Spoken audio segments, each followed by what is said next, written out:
بسم الله الرحمن الرحيم. ألف لام ميم. ذلك الكتاب لا ريب فيه هدى للمتقين الذين يؤمنون بالغيب ويقيمون الصلاة ومما رزقناهم ينفقون والذين يؤمنون بما أنزل إليك وما أنزل من قبلك وبالآخرة هم يوقنون أولئك على هدى من ربهم وأولئك هم المفلحون. إن الذين كفروا سواء عليهم أأنذرتهم أم لم تنذرهم لا يؤمنون. ختم الله على قلوبهم وعلى سمعهم وعلى أبصارهم غشاوة ولهم عذاب عظيم. ومن الناس من يقول آمنا بالله وباليوم الآخر وما هم بمؤمنين يخادعون الله والذين آمنوا وما يخدعون إلا أنفسهم وما يشعرون. في قلوبهم مرض فزادهم الله مرضا ولهم عذاب أليم بما كانوا يكذبون. وإذا قيل لهم لا تفسدوا في الأرض قالوا إنما نحن مصلحون ألا إنهم هم المفسدون ولكن لا يشعرون. وإذا قيل لهم آمنوا كما آمن الناس قالوا أنؤمن كما آمن السفهاء ألا إنهم هم السفهاء ولكن لا يعلمون.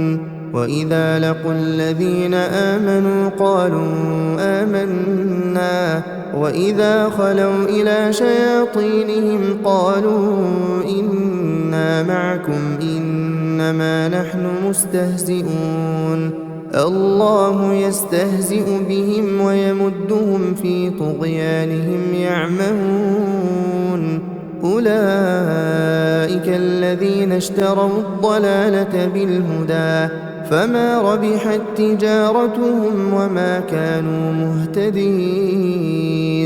مثلهم كمثل الذي استوقد نارا فلما أضاءت ما حوله ذهب الله بنورهم وتركهم في ظلمات لا يبصرون. صم بكم عمي فهم لا يرجعون. أو كصيب من السماء فيه ظلمات ورعد وبرق يجعلون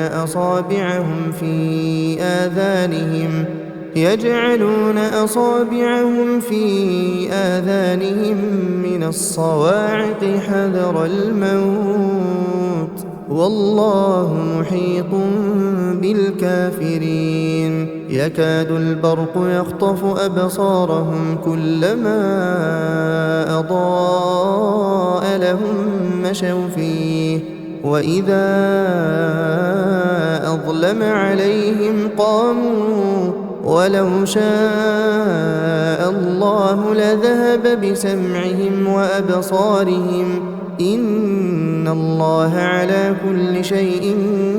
قدير. يا أيها الناس اعبدوا ربكم الذي خلقكم والذين من قبلكم لعلكم تتقون. الذي جعل لكم الأرض فراشا والسماء بناء وأنزل من السماء فأخرج به من الثمرات رزقا لكم فلا تجعلوا لله أندادا وأنتم تعلمون وإن كنتم في ريب مما نزلنا على عبدنا فأتوا بسورة من مثله وادعوا شهداءكم من دون الله إن كنتم صادقين فإن لم تفعلوا ولن تفعلوا فاتقوا النار التي وقودها الناس والحجارة أعدت للكافرين وبشر الذين آمنوا وعملوا الصالحات أن لهم جنات تجري من تحتها الأنهار كلما رزقوا منها من ثمرة رزقا قالوا هذا الذي رزقنا من قبل وأتوا به متشابها ولهم فيها أزواج مطهرة وهم فيها خالدون إن الله لا يستحيي أن يضرب مثلا ما بعوضة فما فوقها فأما الذين آمنوا فيعلمون أنه الحق من ربهم وأما الذين كفروا فيقولون ماذا أراد الله بهذا مثلا يضل به كثيرا ويهدي به كثيرا وما يضل به إلا الفاسقين الذين ينقضون عهد الله من بعد ميثاقه ويقطعون ما أمر الله به أن يوصل ويفسدون في الأرض أولئك هم الخاسرون كيف تكفرون بالله وكنتم أمواتا فأحياكم ثم يميتكم ثم يحييكم ثم إليه ترجعون هو الذي خلق لكم ما في الأرض جميعا ثم استوى إلى السماء فسواهن 7 سماوات وهو بكل شيء عليم وإذ قال ربك للملائكة إني جاعل في الأرض خليفة قالوا أتجعل فيها من يفسد فيها ويسفك الدماء ونحن نسبح بحمدك ونقدس لك قال إني أعلم ما لا تعلمون وعلم آدم الأسماء كلها ثم عرضهم على الملائكة فقال أنبئوني بأسماء هؤلاء إن كنتم صادقين قالوا سبحانك لا علم لنا إلا ما علمتنا إنك أنت العليم الحكيم قال يا آدم أنبئهم بأسمائهم فلما أنبأهم بأسمائهم قال ألم أقل لكم إني أعلم غيب السماوات والأرض وأعلم ما تبدون وما كنتم تكتمون وإذ قلنا للملائكة اسجدوا لآدم فسجدوا إلا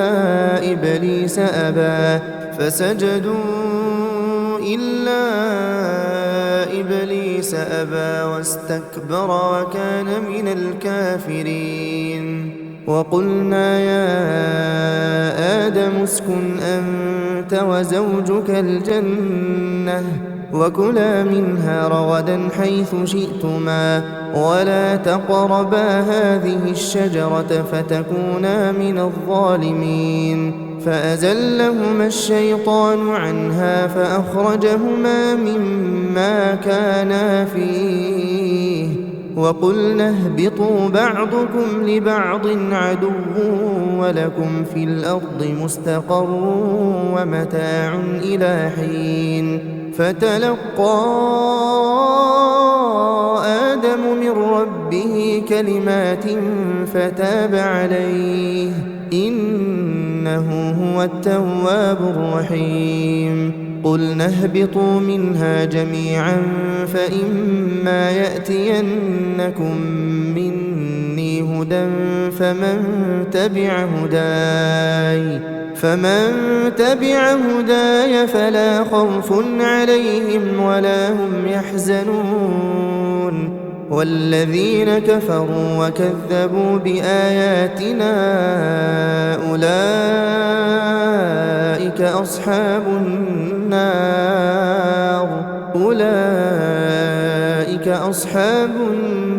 هم فيها خالدون يا بني إسرائيل اذكروا نعمتي التي أنعمت عليكم وأوفوا بعهدي أوف بعهدكم وإياي فارهبون وآمنوا بما أنزلت مصدقا لما معكم ولا تكونوا أول كافر به ولا تشتروا بآياتي ثمنا قليلا وإياي فاتقون ولا تلبسوا الحق بالباطل وتكتموا الحق وأنتم تعلمون وأقيموا الصلاة وآتوا الزكاة واركعوا مع الراكعين أتأمرون الناس بالبر وتنسون أنفسكم وأنتم تتلون الكتاب أفلا تعقلون واستعينوا بالصبر والصلاة وإنها لكبيرة إلا على الخاشعين الذين يظنون أنهم ملاقو ربهم وأنهم إليه راجعون يا بني إسرائيل اذكروا نعمتي التي أنعمت عليكم وأني فضلتكم على العالمين واتقوا يوما لا تجزي نفس عن نفس شيئا ولا يقبل منها شفاعة ولا يؤخذ منها عدل ولا هم ينصرون وإذ نجيناكم من آل فرعون يسومونكم سوء العذاب يذبحون أبناءكم ويستحيون نساءكم وفي ذلكم بلاء من ربكم عظيم وإذ فرقنا بكم البحر فأنجيناكم وأغرقنا آل فرعون وأنتم تنظرون وإذ واعدنا موسى 40 ليلة ثم اتخذتم العجل من بعده وأنتم ظالمون ثم عفونا عنكم من بعد ذلك لعلكم تشكرون وإذ آتينا موسى الكتاب والفرقان لعلكم تهتدون وإذ قال موسى لقومه يا قوم إنكم ظلمتم أنفسكم باتخاذكم العجل فتوبوا إلى بارئكم فاقتلوا أنفسكم ذلكم خير لكم عند بارئكم فتاب عليكم إنه هو التواب الرحيم. وإذ قلتم يا موسى لن نؤمن لك حتى نرى الله جهرة فأخذتكم الصاعقة وأنتم تنظرون ثم بعثناكم من بعد موتكم لعلكم تشكرون وظللنا عليكم الغمام وأنزلنا عليكم المن والسلوى كلوا من طيبات ما رزقناكم وما ظلمونا ولكن كانوا أنفسهم يظلمون. وإذ قلنا ادخلوا هذه القرية فكلوا منها حيث شئتم رغدا وادخلوا الباب سجدا وقولوا حطة نغفر لكم خطاياكم وسنزيد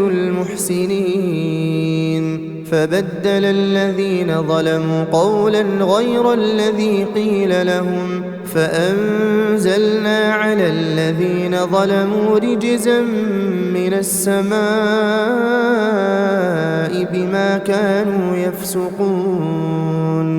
وإذ استسقى موسى لقومه فقلنا اضرب بعصاك الحجر فانفجرت منه 12 عينا قد علم كل أناس مشربهم كلوا واشربوا من رزق الله ولا تعثوا في الأرض مفسدين. وإذ قلتم يا موسى لن نصبر على طعام واحد فادع لنا ربك يخرج لنا مما تنبت الأرض من بقلها وقثائها وفومها وعدسها وبصلها قال أتستبدلون الذي هو أدنى بالذي هو خير اهبطوا مصرا فإن لكم ما سألتم وضربت عليهم الذلة والمسكنة وباءوا بغضب من الله ذلك بأنهم كانوا يكفرون بآيات الله ويقتلون النبيين بغير الحق ذلك بما عصوا وكانوا يعتدون. إن الذين آمنوا والذين هادوا والنصارى والصابئين من آمن بالله واليوم الآخر وعمل صالحا فلهم أجرهم عند ربهم ولا خوف عليهم ولا هم يحزنون. وإذ أخذنا ميثاقكم ورفعنا فوقكم الطور خذوا ما آتيناكم بقوة واذكروا ما فيه لعلكم تتقون ثم توليتم من بعد ذلك فلولا فضل الله عليكم ورحمته لكنتم من الخاسرين. ولقد علمتم الذين اعتدوا منكم في السبت فقلنا لهم كونوا قردة خاسئين فجعلناها نكالا لما بين يديها وما خلفها وموعظة للمتقين. وإذ قال موسى لقومه إن الله يأمركم أن تذبحوا بقرة قالوا أتتخذنا هزوا قال أعوذ بالله أن أكون من الجاهلين. قالوا ادع لنا ربك يبين لنا ما هي قال إنه يقول إنها بقرة لا فارض ولا بكر عوان بين ذلك فافعلوا ما تؤمرون قالوا ادع لنا ربك يبين لنا ما لونها قال إنه يقول إنها بقرة صفراء فاقع لونها تسر الناظرين قالوا ادع لنا ربك يبين لنا ما هي إن البقرة شابه علينا وإنا إن شاء الله لمهتدون قال إنه يقول إنها بقرة لا ذلول تثير الأرض ولا تسقي الحرث مسلمة لا شية فيها قالوا الآن جئت بالحق فذبحوها وما كادوا يفعلون وإذ قتلتم نفسا فادارأتم فيها والله مخرج ما كنتم تكتمون فقلنا اضربوه ببعضها كذلك يحيي الله الموتى ويريكم آياته لعلكم تعقلون ثم قست قلوبكم من بعد ذلك فهي كالحجارة أو أشد قسوة وإن من الحجارة لما يتفجر منه الأنهار وإن منها لما يشقق فيخرج منه الماء وإن منها لما يهبط من خشية الله وما الله بغافل عما تعملون أفتطمعون أن يؤمنوا لكم وقد كان فريق منهم يسمعون كلام الله ثم يحرفونه من بعد ما عقلوه وهم يعلمون وإذا لقوا الذين آمنوا قالوا آمنا وإذا خلا بعضهم إلى بعض قالوا أتحدثونهم بما فتح الله عليكم ليحاجوكم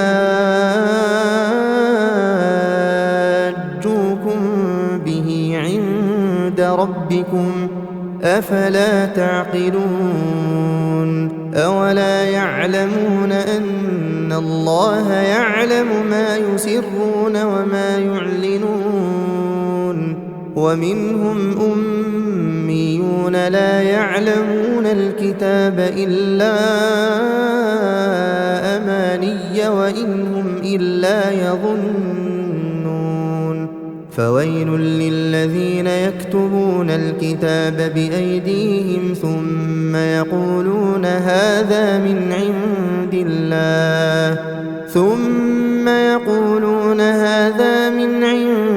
الله ليشتروا به ثمنا قليلا فويل لهم مما كتبت أيديهم وويل لهم مما يكسبون وقالوا لن تمسنا النار إلا أياما معدودة قل أتخذتم عند الله عهدا فلن يخلف الله عهده أم تقولون على الله ما لا تعلمون بلى من كسب سيئة وأحاطت به خطيئته فأولئك أصحاب النار هم فيها خالدون والذين آمنوا وعملوا الصالحات أولئك أصحاب الجنة الجنة هم فيها خالدون. وإذ أخذنا ميثاق بني إسرائيل لا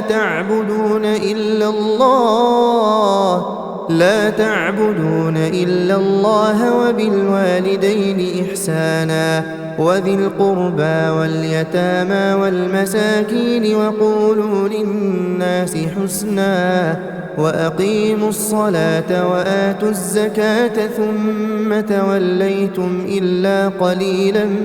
منكم وأنتم معرضون. وإذ أخذنا ميثاقكم لا تسفكون دماءكم ولا تخرجون أنفسكم من دياركم ثم أقررتم وأنتم تشهدون. ثم أنتم هؤلاء تقتلون أنفسكم وتخرجون فريقا منكم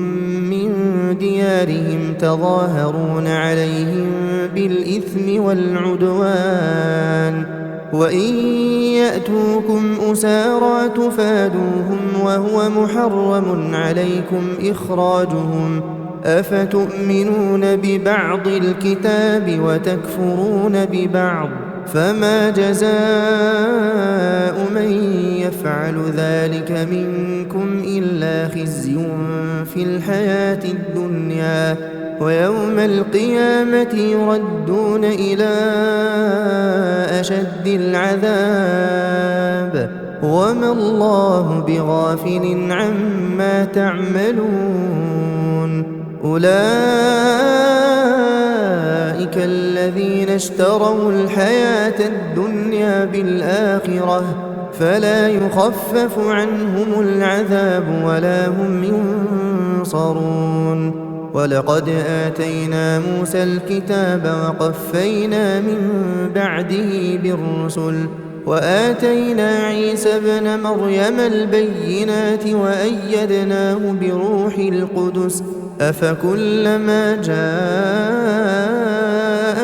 رسول بما لا تهوى أنفسكم استكبرتم ففريقا كذبتم وفريقا تقتلون. وقالوا قلوبنا غلف بل لعنهم الله بكفرهم فقليلا ما يؤمنون. ولما جاءهم كتاب من عند الله مصدق لما معهم وكانوا من قبل يستفتحون على الذين كفروا فلما جاءهم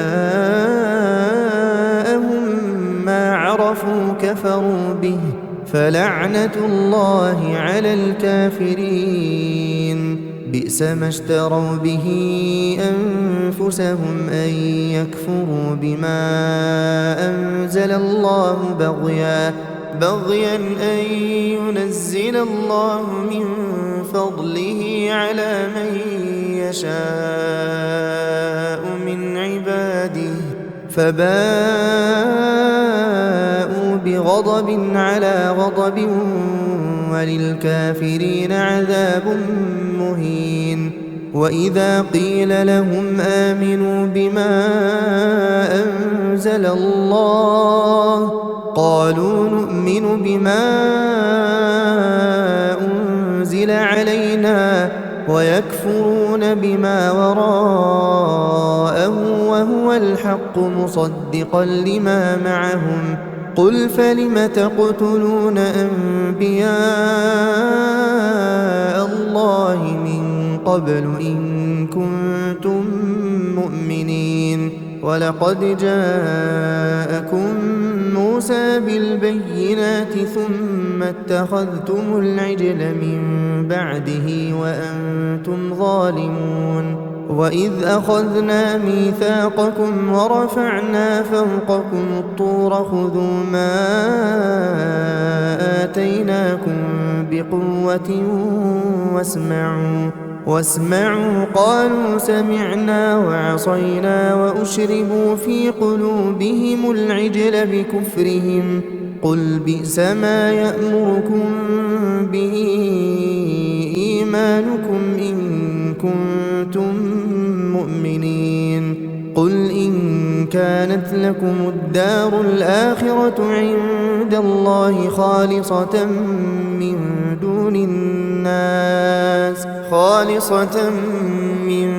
دون الناس فتمنوا الموت إن كنتم صادقين ولن يتمنوه أبدا بما قدمت أيديهم والله عليم بالظالمين ولتجدنهم أحرص الناس على حياة ومن الذين أشركوا يود أحدهم لو يعمر 1000 سنة وما هو بمزحزحه من العذاب أن يعمر والله بصير بما يعملون قل من كان عدوا لجبريل فإنه نزله على قلبك بإذن الله مصدقا لما بين يديه وهدى وبشرى للمؤمنين من كان عدوا لله وملائكته ورسله وجبريل وميكال فإن الله عدو للكافرين ولقد أنزلنا إليك آيات بينات وما يكفر بها إلا الفاسقون أوكلما عاهدوا عهدا نبذه فريق منهم بل أكثرهم لا يؤمنون ولما جاءهم رسول من عند الله مصدق لما معهم نبذ فريق من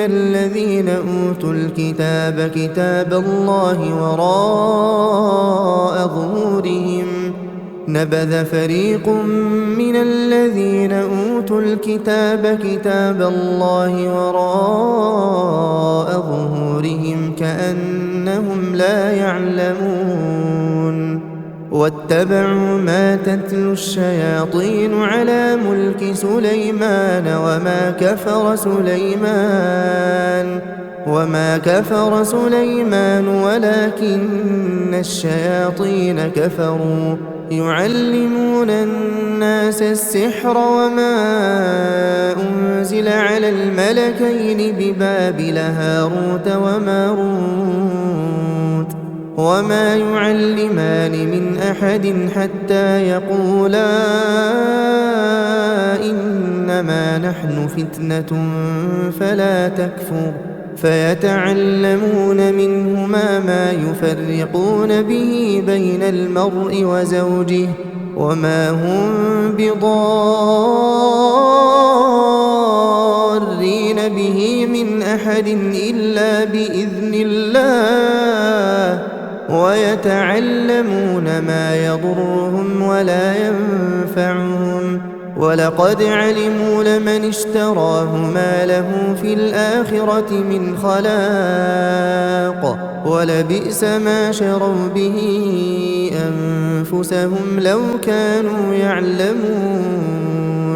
ولو أنهم آمنوا واتقوا لمثوبة من عند الله خير لو كانوا يعلمون يا أيها الذين آمنوا لا تقولوا راعنا وقولوا انظرنا واسمعوا وللكافرين عذاب أليم ما يود الذين كفروا من أهل الكتاب ولا المشركين أن ينزل عليكم من خير من ربكم والله يختص برحمته من يشاء والله ذو الفضل العظيم ما ننسخ من آية أو ننسها نأت بخير منها أو مثلها ألم تعلم أن الله على كل شيء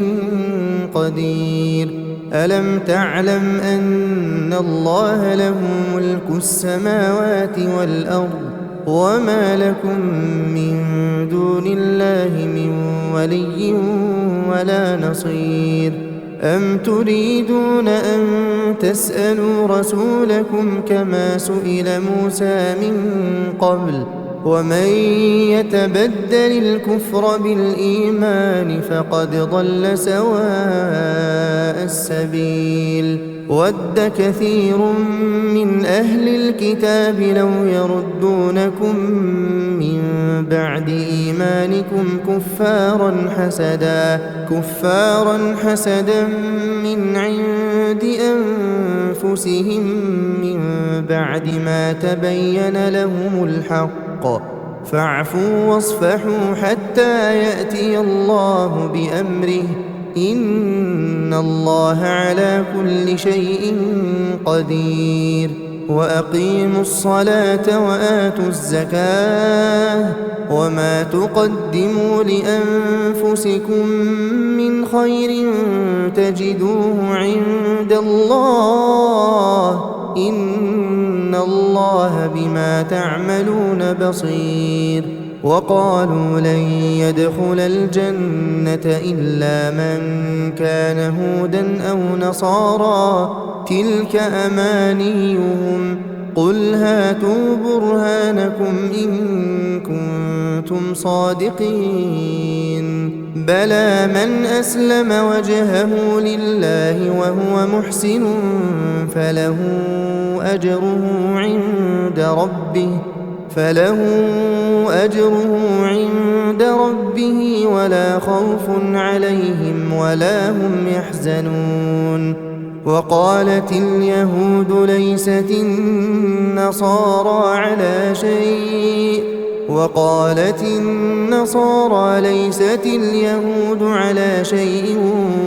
وهم يتلون الكتاب كذلك قال الذين لا يعلمون مثل قولهم فالله يحكم بينهم يوم القيامة فيما كانوا فيه يختلفون ومن أظلم ممن منع مساجد الله أن يذكر فيها اسمه وسعى في خرابها أولئك ما كان لهم أن يدخلوها إلا خائفين لهم في الدنيا خزي ولهم في الآخرة عذاب عظيم ولله المشرق والمغرب فأينما تولوا فثم وجه الله إن الله واسع عليم وقالوا اتخذ الله ولدا سبحانه بل له ما في السماوات والأرض كل له قانتون بديع السماوات والأرض وإذا قضى أمرا فإنما يقول له كن فيكون وقال الذين لا يعلمون لولا يكلمنا الله أو تأتينا آية كذلك قال الذين من قبلهم مثل قولهم تشابهت قلوبهم قد بينا الآيات لقوم يوقنون إنا أرسلناك بالحق بشيرا ونذيرا ولا تسأل عن أصحاب الجحيم ولن ترضى عنك اليهود ولا النصارى حتى تتبع ملتهم قل إن هدى الله هو الهدى ولئن اتبعت أهواءهم بعد الذي جاءك من العلم ما لك من الله من ولي ولا نصير الذين آتيناهم الكتاب يتلونه حق تلاوته أولئك يؤمنون به ومن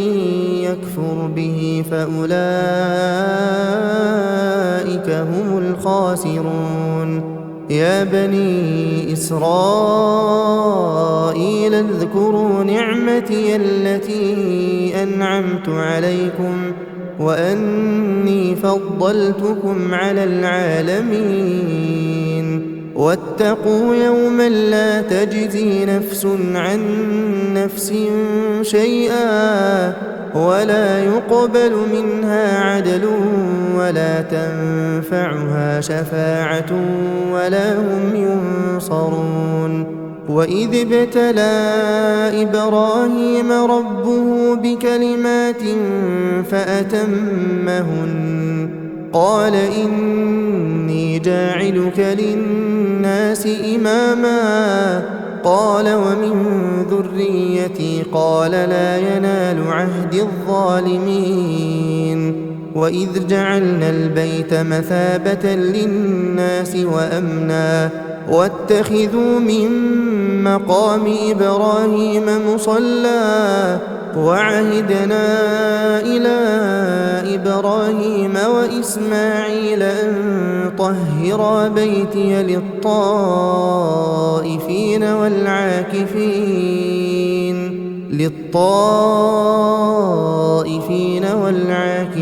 والركع السجود وإذ قال إبراهيم رب اجعل هذا بلدا آمنا وارزق أهله من الثمرات من آمن منهم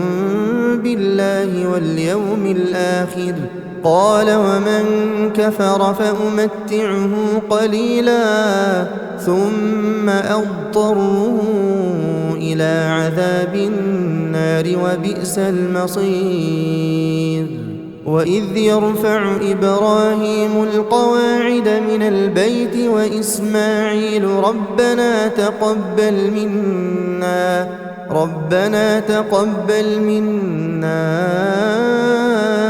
إنك أنت السميع العليم ربنا واجعلنا مسلمين لك ومن ذريتنا أمة مسلمة لك وأرنا مناسكنا وتب علينا إنك أنت التواب الرحيم ربنا وابعث فيهم رسولا منهم يتلو عليهم آياتك ويعلمهم الكتاب والحكمة ويزكيهم إنك أنت العزيز الحكيم ومن يرغب عن ملة إبراهيم إلا من سفه نفسه ولقد اصطفيناه في الدنيا وإنه في الآخرة لمن الصالحين إذ قال له ربه أسلم قال أسلمت لرب العالمين ووصى بها إبراهيم بنيه ويعقوب يا بني إن الله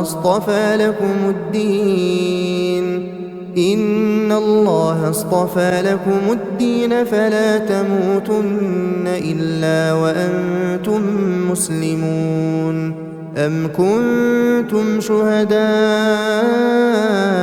إذ حضر يعقوب الموت إذ قال لبنيه ما تعبدون من بعدي قالوا نعبد إلهك وإله آبائك إبراهيم وإسماعيل وإسحاق إلها واحدا ونحن له مسلمون تلك أمة قد خلت لها ما كسبت ولكم ما كسبتم ولا تسألون عما كانوا يعملون وقالوا كونوا هودا أو نصارى تهتدوا قل بل ملة إبراهيم حنيفا وما كان من المشركين قولوا آمنا بالله وما أنزل إلينا وما أنزل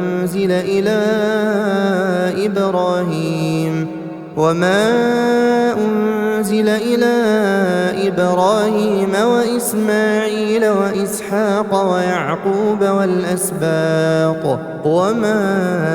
أوتي موسى وعيسى وما أوتي النبيون من ربهم لا نفرق بين أحد منهم ونحن له مسلمون فإن آمنوا بمثل ما آمنتم به فقد اهتدوا وإن تولوا فإنما هم في شقاق فسيكفيكهم الله وهو السميع العليم صبغة الله ومن أحسن من الله صبغة ونحن له عابدون قل أتحاجوننا في الله وهو ربنا وربكم ولنا أعمالنا ولكم أعمالكم ونحن له مخلصون أم تقولون إن إبراهيم وإسماعيل وإسحاق ويعقوب والأسباط كانوا هودا أو نصارى قل أأنتم أعلم أم الله ومن أظلم ممن كتم شهادة عنده من الله وما الله بغافل عما تعملون تلك أمة قد خلت لها ما كسبت ولكم ما كسبتم ولا تسألون عما كانوا يعملون سيقول السفهاء من الناس ما ولاهم عن قبلتهم التي كانوا عليها قل لله المشرق والمغرب يهدي من يشاء إلى صراط مستقيم وكذلك جعلناكم أمة وسطا لتكونوا شهداء على الناس ويكون الرسول عليكم شهيدا وما جعلنا القبلة التي كنت عليها إلا لنعلم من يتبع الرسول ممن ينقلب على عقبيه وإن كانت لكبيرة إلا على الذين هدى الله وما كان الله ليضيع إيمانكم إن الله بالناس لرؤوف رحيم قد نرى تقلب وجهك في السماء فلنولينك قبلة ترضاها فول وجهك شطر المسجد الحرام وحيث ما كنتم فولوا وجوهكم شطره وإن الذين أوتوا الكتاب ليعلمون أنه الحق من ربهم وما الله بغافل عما يعملون ولئن أتيت الذين أوتوا الكتاب بكل آية ما تبعوا قبلتك وما أنت بتابع قبلتهم وما بعضهم بتابع قبلة بعض ولئن اتبعت أهواءهم من بعد ما جاءك من العلم إنك إذا لمن الظالمين. الذين آتيناهم الكتاب يعرفونه كما يعرفون أبناءهم وإن فريقا منهم ليكتمون الحق وهم يعلمون. الحق من ربك فلا تكونن من الممترين. ولكل وجهة هو موليها فاستبقوا الخيرات أينما تكونوا يأت بكم الله جميعا إن الله على كل شيء قدير. ومن حيث خرجت فول وجهك شطر المسجد الحرام وإنه للحق من ربك وما الله بغافل عما تعملون. ومن حيث خرجت فول وجهك شطر المسجد الحرام وحيث ما كنتم فولوا وجوهكم شطره لئلا يكون للناس عليكم حجة إلا الذين ظلموا منهم فلا تخشوهم واخشوني ولأتم نعمتي عليكم ولعلكم تهتدون. كما أرسلنا فيكم رسولا منكم يتلو عليكم آياتنا ويزكيكم ويعلمكم الكتاب والحكمة ويعلمكم ما لم تكونوا تعلمون. فاذكروني أذكركم واشكروا لي ولا تكفرون. يا أيها الذين آمنوا استعينوا بالصبر والصلاة إن الله مع الصابرين. ولا تقولوا لمن يقتل في سبيل الله أموات بل أحياء ولكن لا تشعرون. ولنبلونكم بشيء من الخوف والجوع ونقص من الأموال والأنفس والثمرات وبشر الصابرين الذين إذا أصابتهم مصيبة قالوا إنا لله وإنا إليه راجعون. أولئك عليهم صلوات من ربهم ورحمة وأولئك هم المهتدون. إن الصفا والمروة من شعائر الله فمن حج البيت أو اعتمر فلا جناح عليه أن يطوف بهما ومن تطوع خيرا فإن الله شاكر عليم. إن الذين يكتمون ما أنزلنا من البينات والهدى من بعد ما بيناه للناس في الكتاب أولئك يلعنهم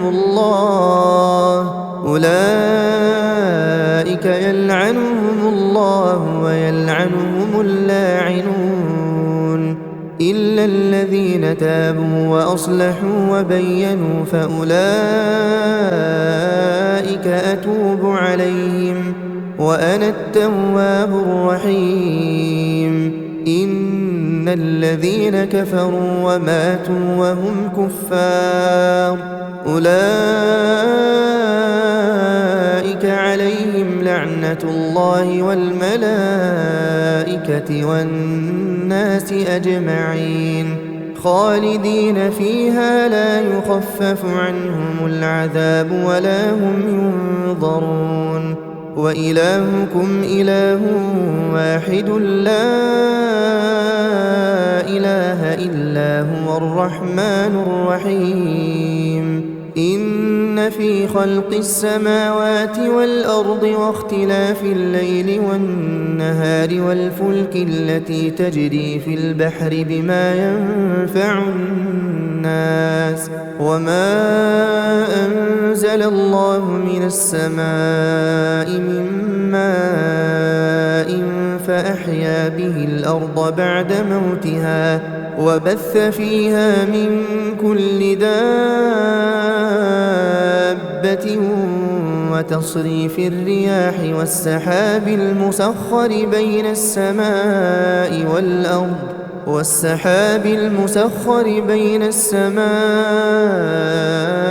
والأرض لآيات لقوم يعقلون ومن الناس من يتخذ من دون الله أندادا يحبونهم كحب الله والذين آمنوا أشد حبا لله ولو يرى الذين ظلموا إذ يرون العذاب أن القوة لله جميعا وأن الله شديد العذاب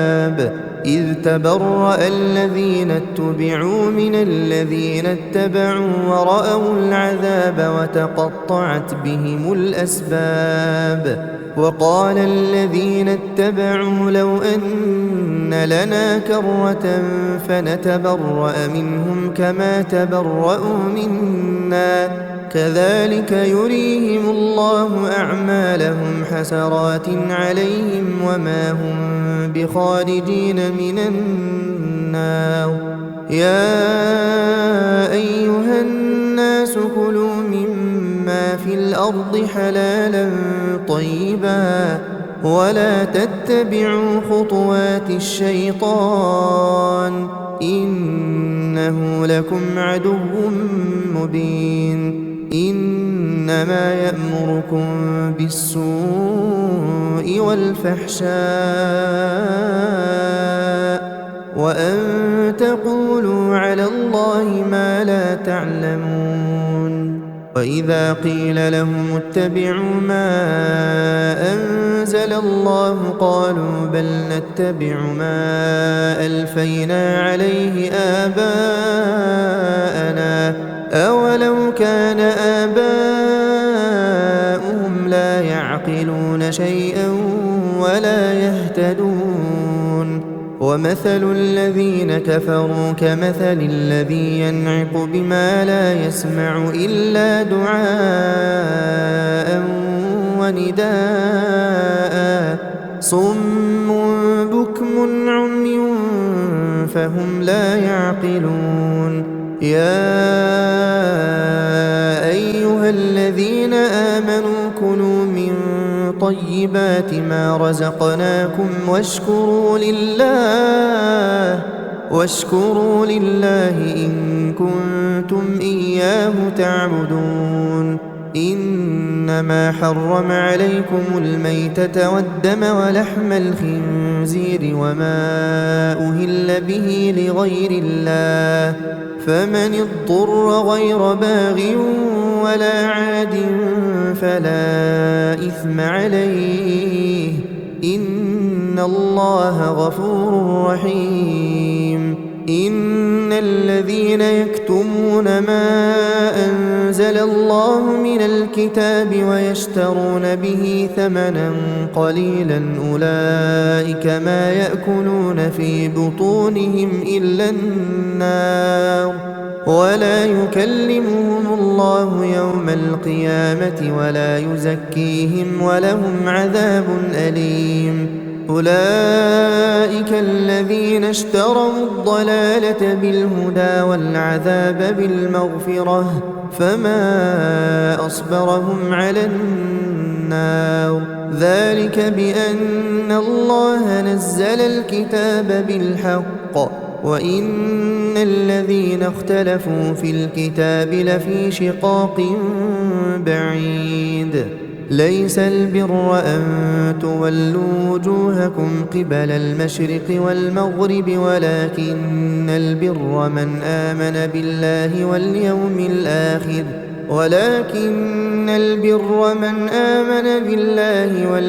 الآخر والملائكة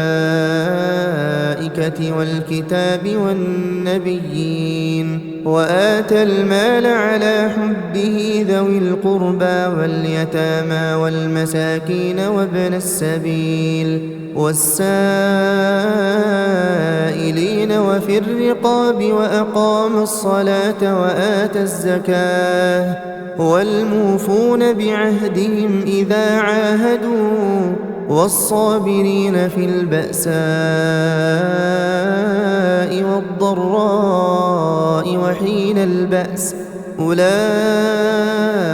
الذين صدقوا وأولئك هم المتقون. يا أيها الذين آمنوا كتب عليكم القصاص في القتلى الحر بالحر والعبد بالعبد والأنثى بالأنثى فمن عفي له من أخيه شيء فاتباع بالمعروف وأداء إليه بإحسان ذلك تخفيف من ربكم ورحمة فمن اعتدى بعد ذلك فله عذاب أليم. ولكم في القصاص حياة يا أولي الألباب لعلكم تتقون. كتب عليكم إذا حضر أحدكم الموت إن ترك خيرا الوصية للوالدين والأقربين بالمعروف حقا على المتقين. فمن بدله بعدما سمعه فإنما إثمه على الذين يبدلونه إن الله سميع عليم. فمن خاف من موص جنفا أو إثما فأصلح بينهم فلا إثم عليه إن الله غفور رحيم. يا أيها الذين آمنوا كتب عليكم الصيام كما كتب على الذين من قبلكم لعلكم تتقون. أياما معدودات فمن كان منكم مريضا أو على سفر فعدة من أيام أخر وعلى الذين يطيقونه فدية طعام مسكين فمن تطوع خيرا فهو خير له وأن تصوموا خير لكم إن كنتم تعلمون. شهر رمضان الذي أنزل فيه القرآن هدى للناس وبينات من الهدى والفرقان فمن شهد منكم الشهر فليصمه ومن كان مريضا أو على سفر فعدة من أيام أخر يريد الله بكم اليسر ولا يريد بكم العسر ولتكملوا العدة ولتكبروا الله على ما هداكم ولعلكم تشكرون. وإذا سألك عبادي عني فإني قريب أجيب دعوة الداع إذا دعان فليستجيبوا لي وليؤمنوا بي لعلهم يرشدون. أحل لكم ليلة الصيام الرفث إلى نسائكم هن لباس لكم وأنتم لباس لهن علم الله أنكم كنتم تختانون أنفسكم فتاب عليكم وعفى عنكم فالآن باشروهن وابتغوا ما كتب الله لكم وكلوا واشربوا حتى يتبين لكم الخيط الأبيض من الخيط الأسود من الفجر ثم أتموا الصيام إلى الليل ولا تباشروهن وأنتم عاكفون في المساجد تلك حدود الله فلا تقربوها كذلك يبين الله آياته للناس لعلهم يتقون ولا تأكلوا أموالكم بينكم بالباطل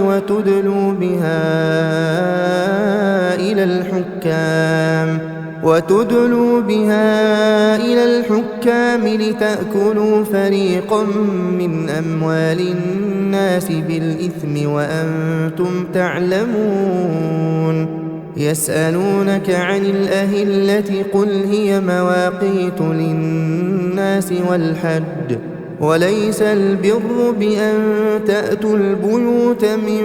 ظهورها ولكن البر من اتقى وأتوا البيوت من أبوابها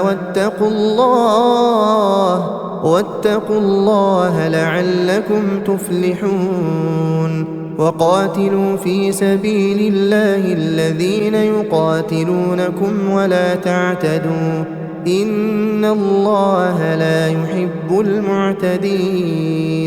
واقتلوهم حيث ثقفتموهم وأخرجوهم من حيث أخرجوكم والفتنة أشد من القتل ولا تقاتلوهم عند المسجد الحرام حتى يقاتلوكم فيه فإن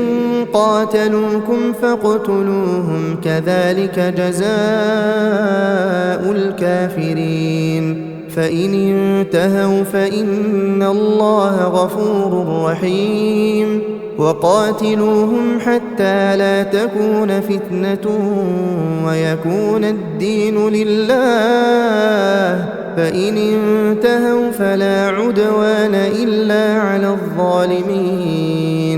الشهر الحرام بالشهر الحرام والحرمات قصاص فمن اعتدى عليكم فاعتدوا عليه بمثل ما اعتدى عليكم واتقوا الله واعلموا أن الله مع المتقين وأنفقوا في سبيل الله ولا تلقوا بأيديكم إلى التهلكة وأحسنوا إن الله يحب المحسنين وأتموا الحج والعمرة لله فإن أحصرتم فما استيسر من الهدي ولا تحلقوا رؤوسكم حتى يبلغ الهدي محله فمن كان منكم مريضا أو به أذى من رأسه ففدية من صيام أو صدقة أو نسك فإذا أمنتم فمن تمتع بالعمرة إلى الحج فما استيسر من الهدي فمن لم يجد فصيام 3 أيام في الحج و7 إذا رجعتم تلك 10 كاملة ذلك لمن لم يكن أهله حاضر المسجد الحرام واتقوا الله واعلموا أن الله شديد العقاب الحج أشهر معلومات فمن فرض فيهن الحج فلا رفث ولا فسوق ولا جدال في الحج وما تفعلوا من خير يعلمه الله وتزودوا فإن خير الزاد التقوى واتقون يا أولي الألباب ليس عليكم جناح أن تبتغوا فضلا من ربكم فإذا أفضتم من عرفات فاذكروا الله عند المشعر الحرام واذكروه كما هداكم وإن كنتم من قبله لمن الضالين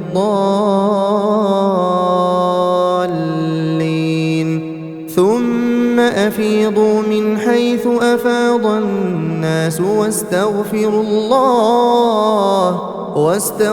الله إن الله غفور رحيم فإذا قضيتم مناسككم فاذكروا الله كذكركم آباءكم أو أشد ذكرا فمن الناس من يقول ربنا آتنا في الدنيا وما له في الآخرة من خلاق ومنهم من يقول ربنا آتنا في الدنيا حسنة وفي الآخرة حسنة وقنا عذاب النار أولئك لهم نصيب مما كسبوا والله سريع الحساب واذكروا الله في أيام معدودات فمن تعجل في يومين فلا إثم عليه ومن تأخر فلا إثم عليه لمن اتقى واتقوا الله واعلموا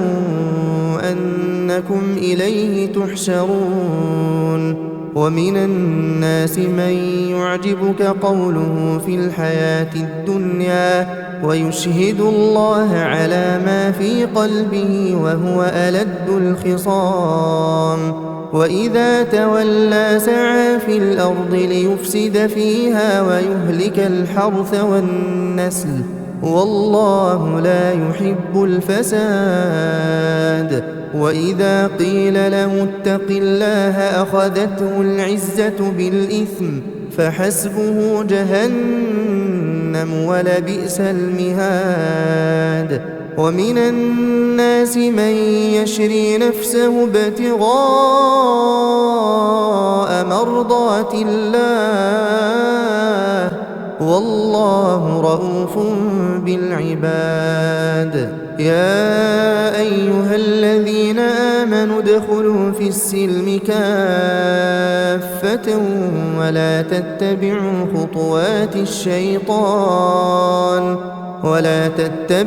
خطوات الشيطان إنه لكم عدو مبين فإن زللتم من بعد ما جاءتكم البينات فاعلموا أن الله عزيز حكيم هل ينظرون إلا أن يأتيهم الله في ظلل من الغمام والملائكة وقضي الأمر وإلى الله ترجع الأمور سل بني إسرائيل كم آتيناهم من آية بينة ومن يبدل نعمة الله من بعد ما جاءته فإن الله شديد العقاب زين للذين كفروا الحياة الدنيا ويسخرون من الذين آمنوا والذين اتقوا فوقهم يوم القيامة والله يرزق من يشاء بغير حساب كان الناس أمة واحدة فبعث الله النبيين مبشرين ومنذرين وأنزل معهم الكتاب بالحق ليحكم بين الناس فيما اختلفوا فيه وما اختلف فيه إلا الذين أوتوه من بعد ما جاءتهم البينات بغيا بينهم فهدى الله الذين آمنوا لما اختلفوا فيه من الحق بإذنه والله يهدي من يشاء إلى صراط مستقيم. أم حسبتم أن تدخلوا الجنة ولما يأتكم مثل الذين خلوا من قبلكم مستهم البأساء والضراء وزلزلوا حتى يقول الرسول والذين آمنوا معه متى نصر الله ألا إن نصر الله قريب. يسألونك ماذا ينفقون قل ما أنفقتم من خير فللوالدين والأقربين واليتامى والمساكين وابن السبيل وما تفعلوا من خير فإن الله به عليم. كتب عليكم القتال وهو كره لكم وعسى أن تكرهوا شيئا وهو خير لكم وعسى أن تحبوا شيئا وهو شر لكم والله يعلم وأنتم لا تعلمون. يسألونك عن الشهر الحرام قتال فيه قل قتال فيه كبير وصد عن سبيل الله وكفر به والمسجد الحرام وإخراج أهله منه أكبر عند الله والفتنة أكبر من القتل ولا يزالون يقاتلونكم حتى يردوكم عن دينكم إن استطاعوا ومن يرتدد منكم عن دينه فيمت وهو كافر فأولئك حبطت أعمالهم في الدنيا والآخرة وأولئك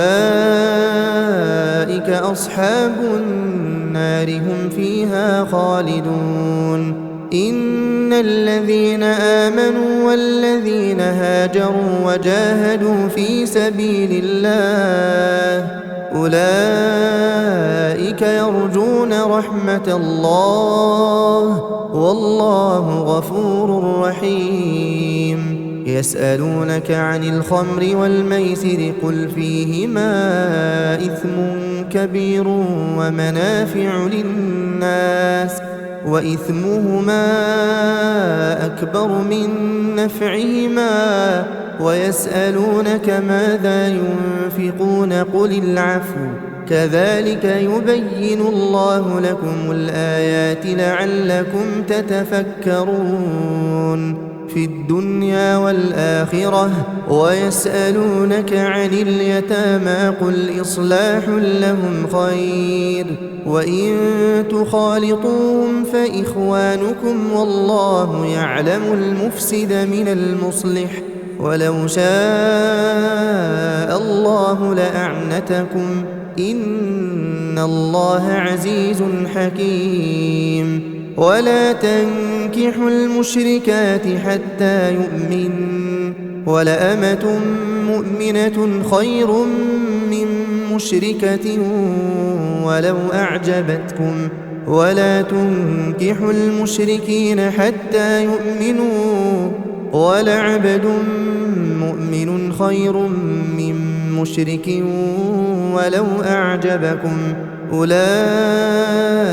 يدعون إلى النار والله يدعو إلى الجنة والمغفرة بإذنه ويبين آياته للناس لعلهم يتذكرون. ويسألونك عن المحيض قل هو أذى فاعتزلوا النساء في المحيض ولا تقربوهن حتى يطهرن فإذا تطهرن فأتوهن من حيث أمركم الله إن الله يحب التوابين ويحب المتطهرين نساؤكم حرث لكم فأتوا حرثكم أنى شئتم وقدموا لأنفسكم واتقوا الله واعلموا أنكم ملاقوه وبشر المؤمنين ولا تجعلوا الله عرضة لأيمانكم أن تبروا وتتقوا وتصلحوا بين الناس والله سميع عليم لا يؤاخذكم الله باللغو في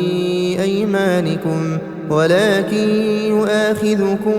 بما كسبت قلوبكم والله غفور حليم للذين يؤلون من نسائهم تربص 4 أشهر فإن فاءوا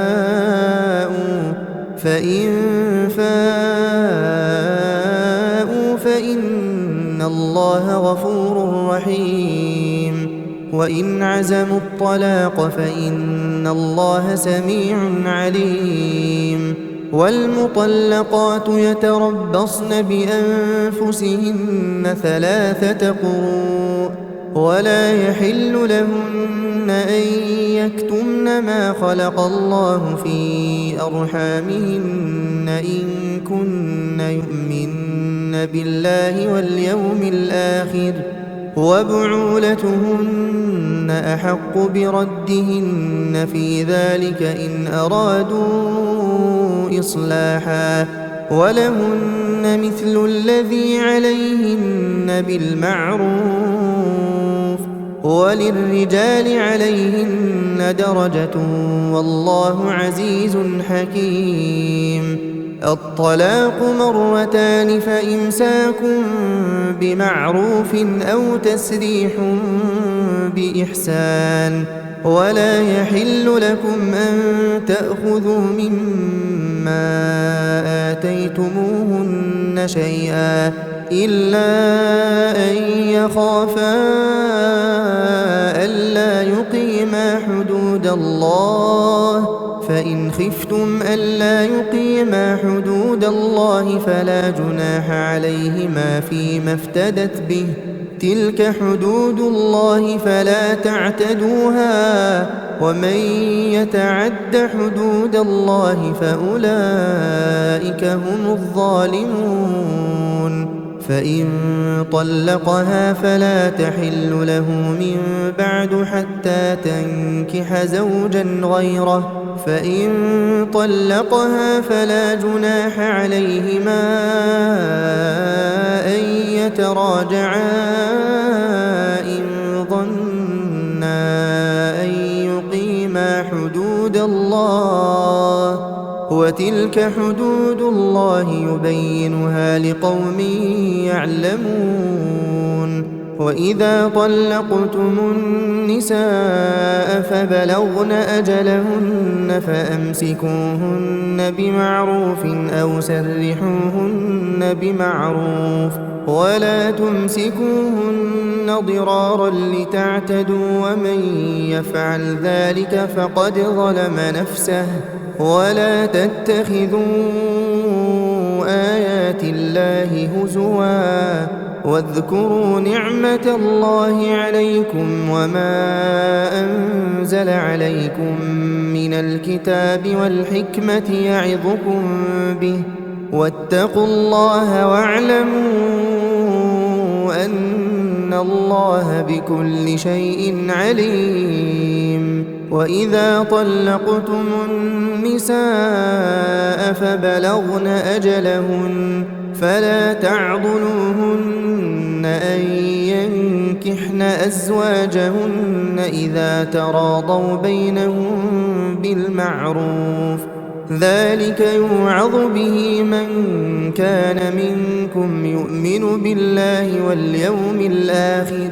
ذلكم أزكى لكم وأطهر والله يعلم وأنتم لا تعلمون والوالدات يرضعن أولادهن حولين كاملين لمن أراد أن يتم الرضاعة وعلى المولود له رزقهن وكسوتهن بالمعروف لا تكلف نفس إلا وسعها لا تضار والدة بولدها ولا مولود له بولده وعلى الوارث مثل ذلك فإن أرادا فصالا عن تراض منهما وتشاور فلا جناح عليهما وإن أردتم أن تسترضعوا أولادكم فلا جناح عليكم إذا سلمتم ما آتيتم بالمعروف واتقوا الله واعلموا أن الله بما تعملون بصير والذين يتوفون منكم ويذرون أزواجا يتربصن بأنفسهن 4 أشهر وعشرا فإذا بلغن أجلهن فلا جناح عليكم فيما فعلن في أنفسهن بالمعروف والله بما تعملون خبير ولا جناح عليكم فيما عرضتم به من خطبة النساء أو أكننتم في أنفسكم علم الله أنكم ستذكرونهن ولكن لا تواعدوهن سرا إلا أن تقولوا قولا معروفا ولا تعزموا عقدة النكاح حتى يبلغ الكتاب أجله واعلموا أن الله يعلم ما في أنفسكم فاحذروه واعلموا أن الله غفور حليم لا جناح عليكم إن طلقتم النساء ما لم تمسوهن أو تفرضوا لهن فريضة ومتعوهن على الموسع قدره وعلى المقتر قدره متاعا بالمعروف حقا على المحسنين وإن طلقتموهن من قبل أن تمسوهن وقد فرضتم لهن فريضة فنصف ما فرضتم إلا أن يعفون أو يعفو الذي بيده عقدة النكاح وأن تعفوا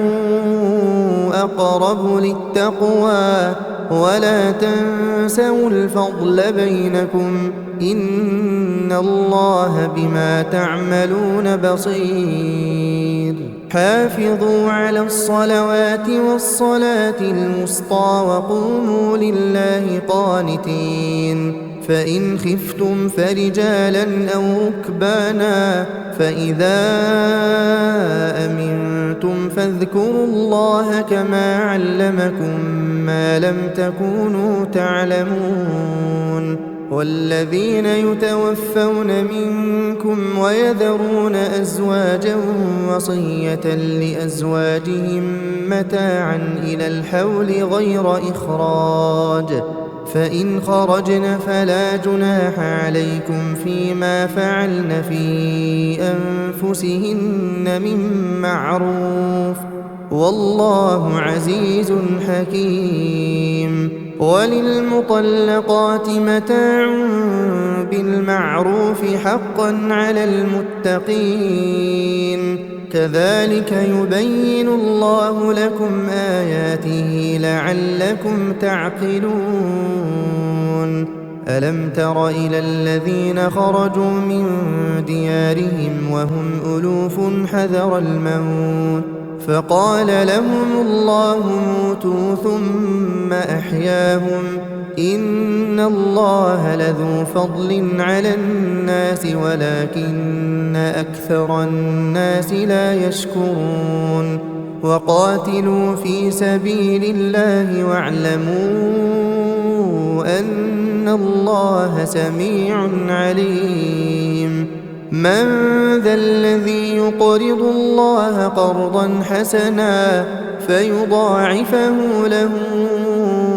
أضعافا كثيرة والله يقبض ويبسط وإليه ترجعون ألم تر إلى الملأ من بني إسرائيل من بعد موسى إذ قالوا لنبي له بعث لنا ملكا نقاتل في سبيل الله قال هل عسيتم إن كتب عليكم القتال ألا تقاتلوا قالوا وما لنا ألا نقاتل في سبيل الله وقد أخرجنا من ديارنا وأبنائنا فلما كتب عليهم القتال تولوا إلا قليلا منهم والله عليم بالظالمين وقال لهم نبيهم إن الله قد بعث لكم طالوت ملكا قالوا أنى يكون له الملك علينا ونحن أحق بالملك منه ولم يؤت سعة من المال قال إن الله اصطفاه عليكم وزاده بسطة في العلم والجسم والله يؤتي ملكه من يشاء والله واسع عليم وقال لهم نبيهم إن آية ملكه أن يأتيكم التابوت فيه سكينة من ربكم وبقية مما ترك آل موسى وآل هارون تحمله الملائكة إن في ذلك لآية لكم إن كنتم مؤمنين فلما فصل طالوت بالجنود قال إن الله مبتليكم بنهر فمن شرب منه فليس مني ومن لم يطعمه فإنه مني إلا من اغترف غرفة بيده فشربوا منه إلا قليلا منهم فلما جاوزه هو والذين آمنوا معه قالوا لا طاقة لنا اليوم بجالوت وجنوده قال الذين يظنون أنهم ملاقو الله كم من فئة قليلة غلبت فئة كثيرة بإذن الله والله مع الصابرين ولما برزوا لجالوت وجنوده قالوا ربنا أفرغ علينا صبرا وثبت أقدامنا وانصرنا على القوم الكافرين فهزموهم بإذن الله وقتل داود جالوت وآتاه الله الملك والحكمة وعلمه مما يشاء ولولا دفع الله الناس بعضهم ببعض لفسدت الأرض ولكن الله ذو فضل على العالمين تلك آيات الله نتلوها عليك بالحق وإنك لمن المرسلين تلك الرسل فضلنا بعضهم على بعض منهم من كلم الله ورفع بعضهم درجات وآتينا عيسى ابن مريم البينات وأيدناه بروح القدس ولو شاء الله ما اقتتل الذين من بعدهم من بعد ما جاءتهم البينات ولكن اختلفوا فمنهم من آمن ومنهم من كفر ولو شاء الله ما اقتتلوا ولكن الله يفعل ما يريد يا أيها الذين آمنوا أنفقوا مما رزقناكم من قبل أن يأتي يوم لا بيع فيه ولا خلة ولا شفاعة والكافرون هم الظالمون الله لا إله إلا هو الحي القيوم لا تأخذه سنة ولا نوم له ما في السماوات وما في الأرض من ذا الذي يشفع عنده إلا بإذنه يعلم ما بين أيديهم وما خلفهم ولا يحيطون بشيء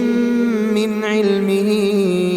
إلا بما شاء وسع كرسيه السماوات والأرض ولا يؤوده حفظهما وهو العلي العظيم لا إكراه في الدين قد تبين الرشد من الغي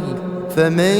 يكفر بالطاغوت ويؤمن بالله فقد استمسك بالعروة الوثقى لا انفصام لها والله سميع عليم الله ولي الذين آمنوا يخرجهم من الظلمات إلى النور والذين كفروا أولياؤهم الطاغوت يخرجونهم من النور إلى الظلمات أولئك أصحاب النار هم فيها خالدون ألم تر إلى الذي حاج إبراهيم في ربه أن آتاه الله الملك إذ قال إبراهيم ربي الذي يحيي ويميت قال أنا أحيي وأميت قال إبراهيم فإن الله يأتي بالشمس من المشرق فأت بها من المغرب فبهت الذي كفر والله لا يهدي القوم الظالمين أو كالذي مر على قرية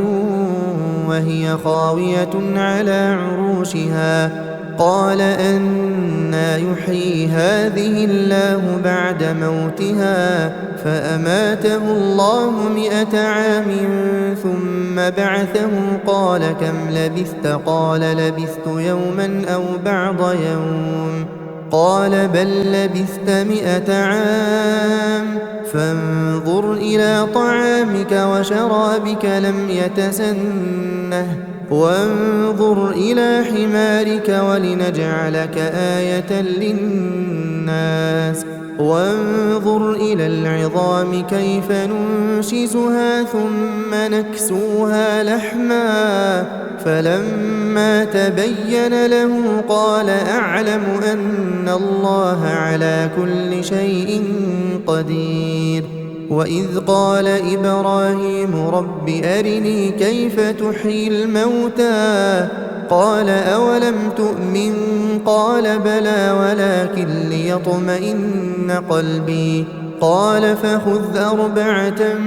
من الطير فصرهن إليك ثم اجعل على كل جبل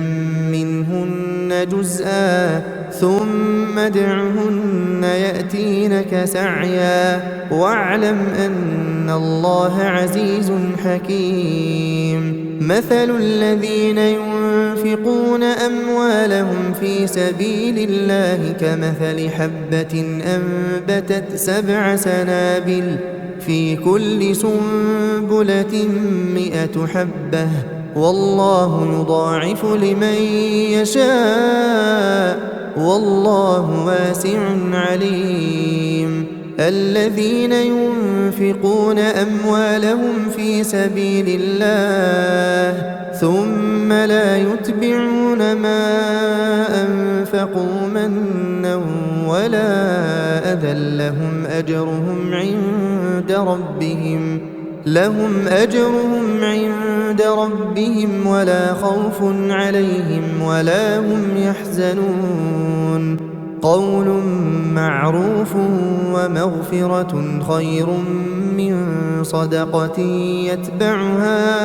أذى والله غني حليم. يا أيها الذين آمنوا لا تبطلوا صدقاتكم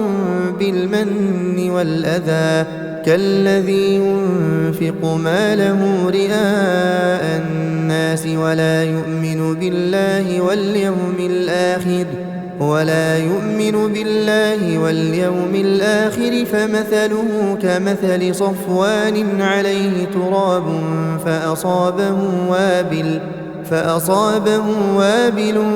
فتركه صلدا لا يقدرون على شيء مما كسبوا والله لا يهدي القوم الكافرين. ومثل الذين ينفقون أموالهم ابتغاء مرضات الله وتثبيتا من أنفسهم كمثل جنة بربوة أصابها وابل فآتت أكلها ضعفين فإن لم يصبها وابل فطل والله بما تعملون بصير. أيود أحدكم أن تكون له جنة من نخيل وأعناب تجري من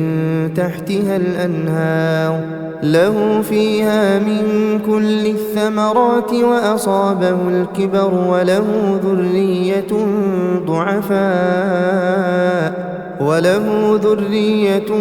ضعفاء فأصابها إعصار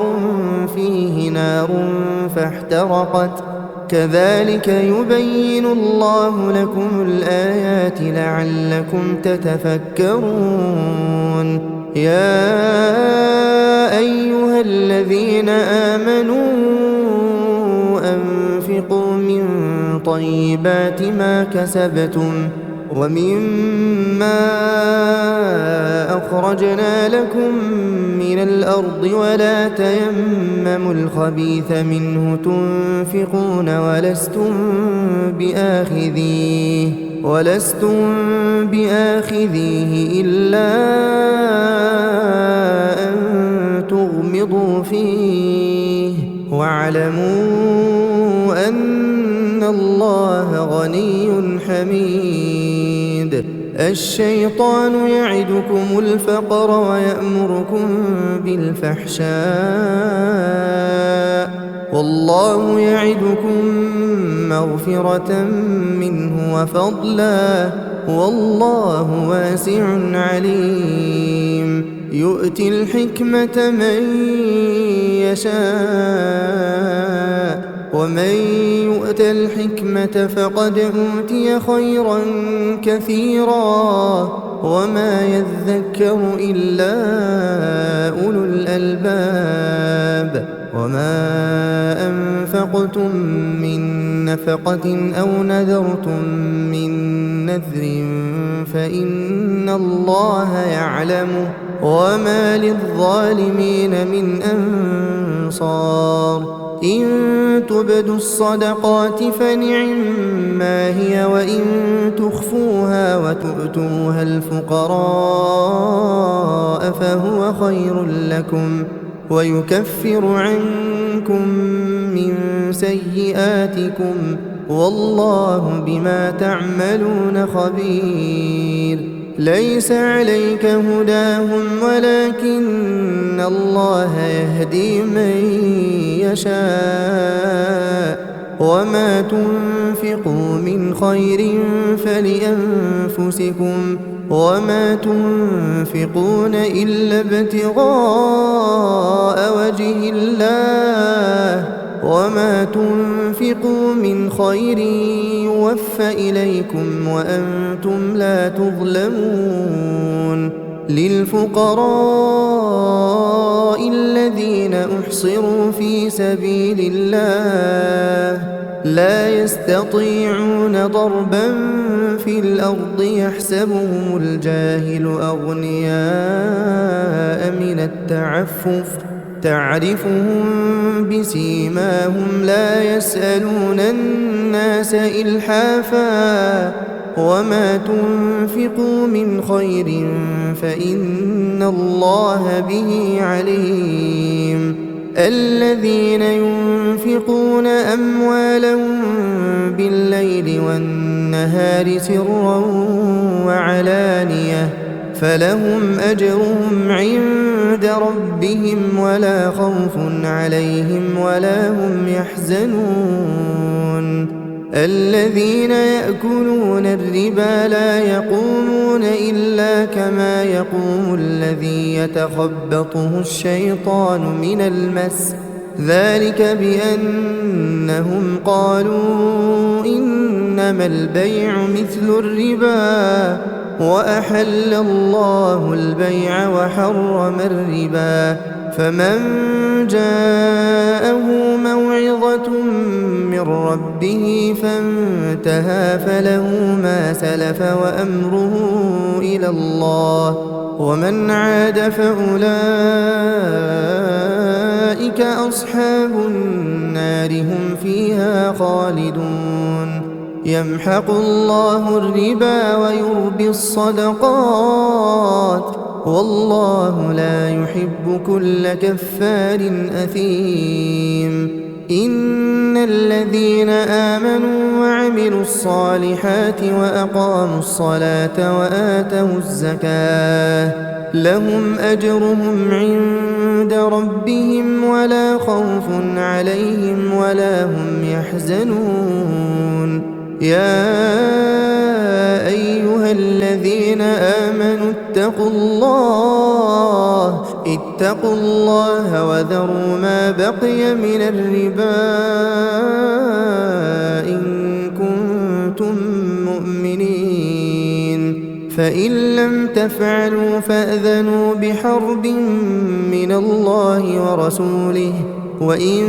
تبتم فلكم رؤوس أموالكم لا تظلمون ولا تظلمون وإن كان ذو عسرة فنظرة إلى ميسرة وأن تصدقوا خير لكم إن كنتم تعلمون واتقوا يوما ترجعون فيه إلى الله ثم توفى كل نفس ما كسبت وهم لا يظلمون يا أيها الذين آمنوا إذا تداينتم بدين إلى أجل مسمى فاكتبوه وليكتب بينكم كاتب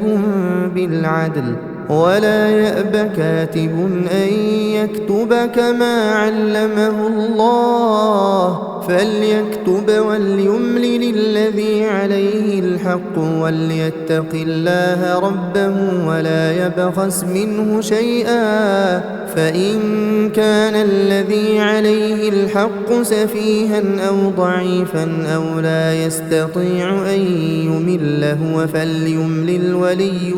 بالعدل واستشهدوا شهيدين من رجالكم فإن لم يكونا رجلين فرجل وامرأتان ممن ترضون من الشهداء أن تضل إحداهما فتذكر إحداهما الأخرى ولا يأبى الشهداء إذا ما دعوا ولا تسأموا أن تكتبوه صغيرا أو كبيرا إلى أجله ذلكم أقسط عند الله وأقوم للشهادة وأدنى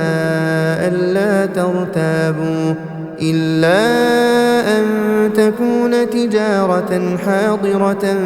تديرونها بينكم فليس عليكم جناح ألا تكتبوها وأشهدوا إذا تبايعتم ولا يضار كاتب ولا شهيد وإن تفعلوا فإنه فسوق بكم واتقوا الله ويعلمكم الله والله بكل شيء عليم وإن كنتم على سفر ولم تجدوا كاتبا فرهان مقبوضة فإن أمن بعضكم بعضا فليؤدي الذي اؤتمن أمانته وليتق الله ربه ولا تكتموا الشهادة ومن يكتمها فإنه آثم قلبه والله بما تعملون عليم لله ما في السماوات وما في الأرض وإن تبدوا ما في أنفسكم أو تخفوه يحاسبكم به الله فيغفر لمن يشاء